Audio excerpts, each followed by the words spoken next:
There was only one exit to the bar. The security camera was pointed right at it, recording every single person who came and went. In 24 hours of footage, from the moment he walked in to a full day later, a young man named Jason never walked through it. He never exited.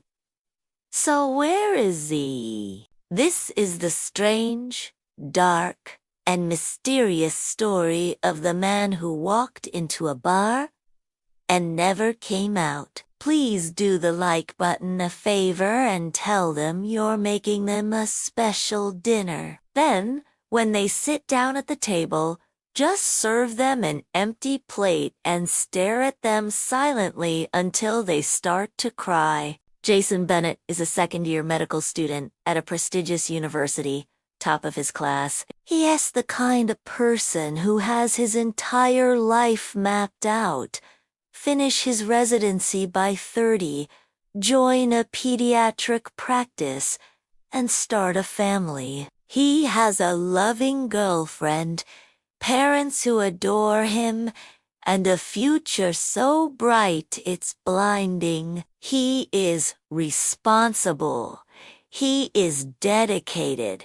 He is grounded, which makes what happened next completely illogical. On the night of November 12, 2021, Jason and his two best friends decide to celebrate the end of their midterm exams. They head to a popular downtown spot called the Iron Door, a busy, multi-level bar packed with college students. The music is loud, the energy is high, and for the first time in months, Jason is completely relaxed, laughing and enjoying a well-deserved night out. At 1:55 a.m., after a couple of hours of celebrating, Jason tells his friends he's going to the restroom.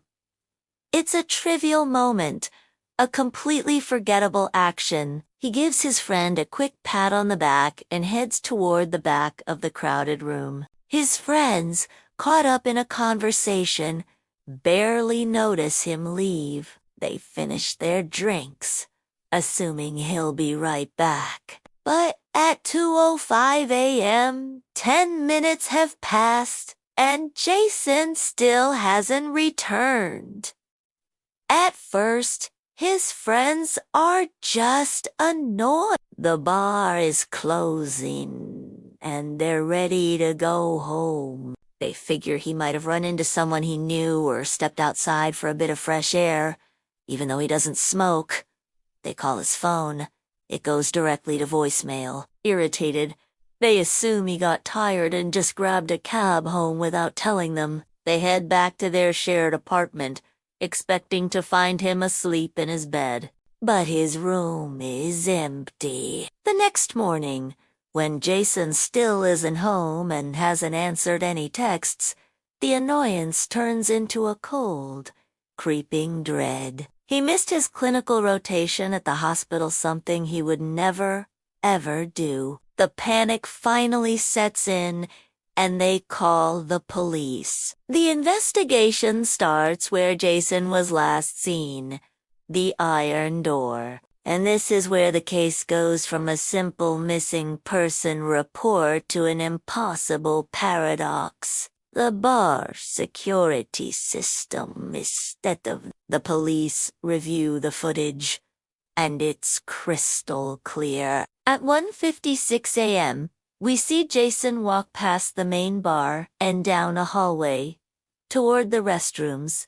He walks off camera, and he is never seen again. Not on that camera, not on the camera at the front door, not on any of the street cameras outside. He simply vanishes from the digital record. The police conduct a thorough physical search of the building. They check every inch of the restrooms, the storage closets, the kitchen, the staff break rooms. The only other potential exits are a back delivery door, which was alarmed and remained closed all night, and a series of second-story windows that were barred from the inside. The roof access door was locked, and the key was kept in a safe that only the manager could open.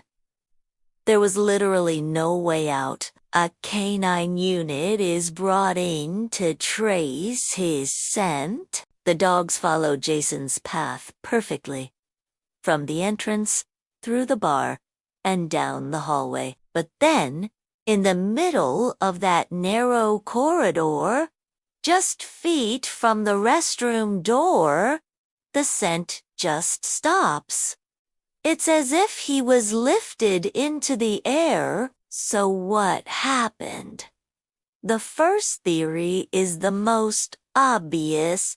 He ran away, but this is almost immediately debunked. Jason's wallet, keys, and cell phone were all found the next day by a cleaner, tucked neatly inside his jacket, which was still on the back of the chair where he'd been sitting. More importantly, he left behind his life-saving insulin. As a type 1 diabetic, he could not survive for more than a day or two without it. The second theory is far more sinister. Foul play. Could he have been attacked and killed inside the bar? It's a terrifying thought, but it presents a massive logical problem. If he was murdered, how was his body removed from the premises with a single monitored exit and no other way out? Smuggling a body past hundreds of patrons in a security camera seems like a feat from a spy movie. The police interviewed every staff member and dozens of patrons. No one saw or heard anything unusual. This leaves us with the bizarre and the unbelievable. Some have suggested he found a hidden crawl space or an old, forgotten passage within the historic building and became trapped. A theory that led to police using thermal cameras to scan the walls, finding nothing. Others whisper about something more paranormal, that in that one unmonitored hallway, something took him. His father didn't just lose a son, he lost the ability to sleep for the last 3 years. Every time the phone rings, a part of him hopes it's Jason, finally calling to say he's coming home. The case of Jason Bennett remains cold, an impossible puzzle locked inside a brick-and-mortar box. A man walked into a busy bar and, by all logical accounts, never came out. If you have any information regarding the disappearance of Jason Bennett, you are urged to contact the authorities. What do you think happened in that hallway? Let me know in the comments below.